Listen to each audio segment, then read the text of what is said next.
E depois de 2 décadas, os Estados Unidos reativaram uma antiga base naval em Porto Rico em meio ao aumento das tensões no Caribe. Confira. A base fica a 48 quilômetros de San Juan, capital de Porto Rico. A estação vem sendo usada desde setembro e tem abrigado destroyers com mísseis guiados, soldados e aviões como apoio à incursão de Trump contra embarcações que supostamente carregam drogas em direção aos Estados Unidos. Um dos aviões é o chamado AC-130J, que é fortemente armado e pode fornecer apoio aéreo a tropas terrestres em possíveis incursões. Os americanos já deslocaram 10 mil soldados para a região, com cerca de 4.500 fuzileiros navais, além de enviar o maior porta-aviões do mundo ao local. Nos últimos meses, os Estados Unidos realizaram mais de 15 ataques contra barcos suspeitos de traficar drogas no Caribe e no Oceano Pacífico. Ao menos 61 pessoas foram mortas nessas operações. Os bombardeios foram fortemente criticados pela ONU. Nesta sexta-feira, as Nações Unidas afirmaram que o movimento é inaceitável e representa uma violação dos direitos humanos, especialmente pelo alto número de mortos.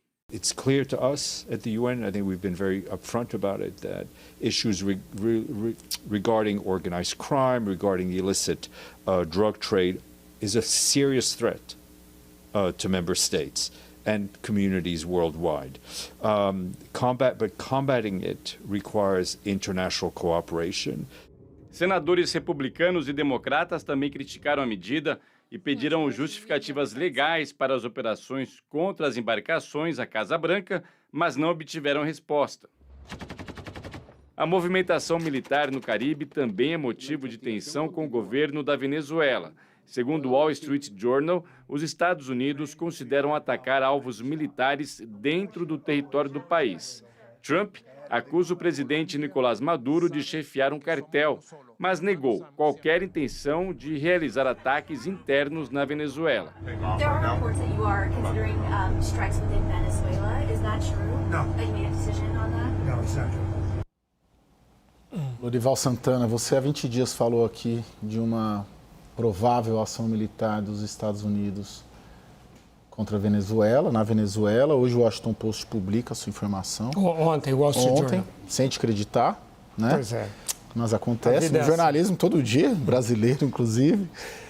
E aí, você está com uma percepção de toda essa movimentação vai deflagrar mesmo, de fato, uma ação militar? Depende de se o presidente Trump e seus assessores concluem que terá realmente esse efeito de um incentivo real, né, para uma parte ou elementos, né, das Forças Armadas se distanciarem do regime e contribuírem para uma queda do regime. O Wall Street Journal traz como novidade que esses alvos, eles são, o governo Trump vai procurar associá-los ao narcotráfico. Então, aeroportos e portos, que são todos controlados, comandados pelos militares mesmo, seriam, então, eles alegariam que são parte da logística de narcotráfico. Sendo que, de acordo com o escritório da ONU sobre drogas, apenas 5% da cocaína que vai da Colômbia para os Estados Unidos passa pela Venezuela. Não há produção de drogas na Venezuela, até onde a gente sabe, e há esse transporte passando por ali. Então, seria difícil de provar que esses bombardeios contribuiriam de alguma forma para a contenção do narcotráfico, que deve ser feita com guardas costeiros, com lanchas que abordam as embarcações, confiscam as drogas, prendem os tripulantes, investigam, interrogam, examinam, para tentar estabelecer o elo, que é uma cadeia complexa que vai desde a produção até a distribuição. Se você bombardeia um alvo que você nem sabe direito o que é, você está ali, na melhor das hipóteses, você está eliminando informações valiosas. Na pior das hipóteses, você está assassinando inocente. De qualquer forma, é um assassinato, né? Porque não houve julgamento, não houve investigação, não houve nada, você foi lá e matou algumas pessoas que você não sabe bem quem são. Mesmo que fossem narcotraficantes, você não pode assassiná-los dessa forma. Mas voltando aos planos dos Estados Unidos, acho que é isso.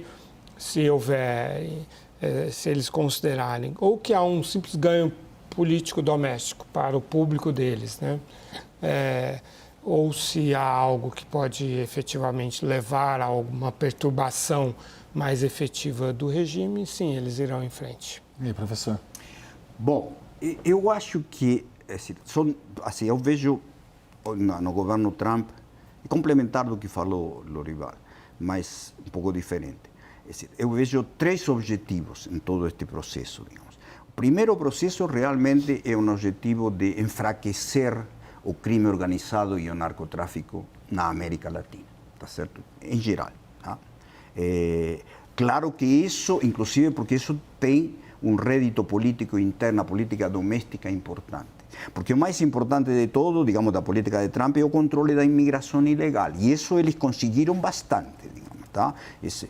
Então, claro que eles associam a imigração ilegal com o narcotráfico, que provavelmente não tem quase nenhuma ligação. O segundo objetivo é derrubar o regime de Maduro, tá certo? Eu penso que esse é um objetivo importante do governo Trump, particularmente de Rubio, o secretário de Estado, tá certo? E o terceiro objetivo, com isso dar uma mensagem para todo o Caribe, digamos, inclusive para Cuba, digamos, tá? E o terceiro objetivo é expulsar a China, Rússia e Irã de Venezuela. Expulsar e impedir o avanço, porque eles estão avançando mais, de novo, digamos, todo o fornecimento de armas e demais para Cuba e Nicarágua, digamos, tá? Então, isso sim, que o Caribe se torne um mar americano, digamos, tá certo? Que neste momento, digamos, sempre não foi porque estava Cuba, digamos, mas Venezuela é outra história, digamos, é um país muito mais importante, digamos. Tá? Então, me parece que esse é um objetivo, digamos, esses objetivos estão aí. Eu acho praticamente impossível que haja uma invasão ou tropas terrestres americanas na Venezuela. Mas ataques missilísticos precisos e demais, ou para bases militares, o que for, todo tentando que em algum momento a fissura no regime e diga Maduro embora, tá certo? E vem um regime menos hostil a Estados Unidos e mais que toma distância de Irã, China e Rússia. Agora, Lorival, a China e a Rússia respeitariam, entenderiam, silenciariam se isso acontecer? Não, seria um governo da Maria Corina Machado, isso está bastante claro, né? Essa é a ideia. E aí a Venezuela mudaria completamente de eixo, né? Se desprenderia completamente desse... Sim, mas e a aliança do chavismo com a China e não, com eles a não Rússia? vão fazer... Ah, se eles vão fazer alguma Sim, coisa... se eles reagiriam. Não vão fazer nada. Militarmente, zero. Eles não têm condições. Seria uma super extensão suicida, né? Querer ir para lá e tal, é muito longe para eles, né? Então, eles olhariam, eles protestariam, né, fariam declarações contundentes, mas não passaria disso de forma alguma. Agora, eu acho difícil, é mais provável, na queda de Maduro, que eu acho cada vez mais provável, eu acho que seria um regime, digamos, seria um regime militar que abriria para novas eleições e demais, mas não seria diretamente Maria Corina Machado assumir a presidência de Venezuela, porque para que isso aconteça se precisa toda uma negociação prévia com toda uma parte do regime, digamos, ou seja, que não é, vamos dizer, que rompeu com Maduro, mas que se mantém aí e é o poder, de fato, na Venezuela. E então aí tem que haver todo um negócio sobre amnistia, garantias do roubo, de tudo. Ou seja, não é fácil. Então eu vejo, seria como um regime militar de transição, digamos, ou seja, o que vem. E depois, provavelmente, se há eleições, claro, mas sim seria Maria Corina Machado. Agora, e o Brasil nisso tudo? Tem nos dias, salvo engano, dia 9 e 10, uma cúpula na Colômbia, né? De alguns países ali que esse assunto pode ser discutido. A informação que a gente tem é que o Brasil o presidente Lula, de repente, pode ir até lá depois da COP, justamente se essa situação evoluir. Agora, o Brasil hoje, a relação com Maduro, ela é interditada, a relação com os Estados Unidos a gente sabe como ela se encontra. O Brasil se ofereceu para ser mediador, não tem uma resposta dos Estados Unidos. Como que fica Palácio do Planalto e Itamaraty nisso? Os Estados Unidos não estão buscando um mediador, né, com a Venezuela, porque não está querendo negociar. Eles ridicularizaram a negociação que o Biden fez, né, aquele acordo lá que realmente foi um fiasco e só deu dinheiro para o regime venezuelano, permitiu a exportação de petróleo ao longo de 6 meses e tal. Bom, o Brasil, acho que o primeiro desafio é a contenção, no caso da instalação de um caos na Venezuela, a contenção dos imigrantes venezuelanos ou a gestão disso. A gente já tem expertise nisso, o Brasil fez isso de forma muito bem sucedida, inclusive ali na fronteira, né, com Roraima ali e tal, e distribuindo essas pessoas pelo país todo, pelo território todo e tal. Mas pode ser algo maior e mais brusco, né? Esse é um cenário possível, né? Com relação à posição política do Brasil com os Estados Unidos, o presidente Trump certamente também vai protestar, né? Também vai criticar uma eventual ação militar ali, mesmo que sejam apenas bombardeios cirúrgicos, né? E é evidente que não haverá ação terrestre dos Estados Unidos e tal, mas não passará muito disso também. Criará um novo irritante na relação entre Lula e Trump. Sim. Professor, eu tenho 1 minuto. Eu queria a sua percepção do papel brasileiro nessa...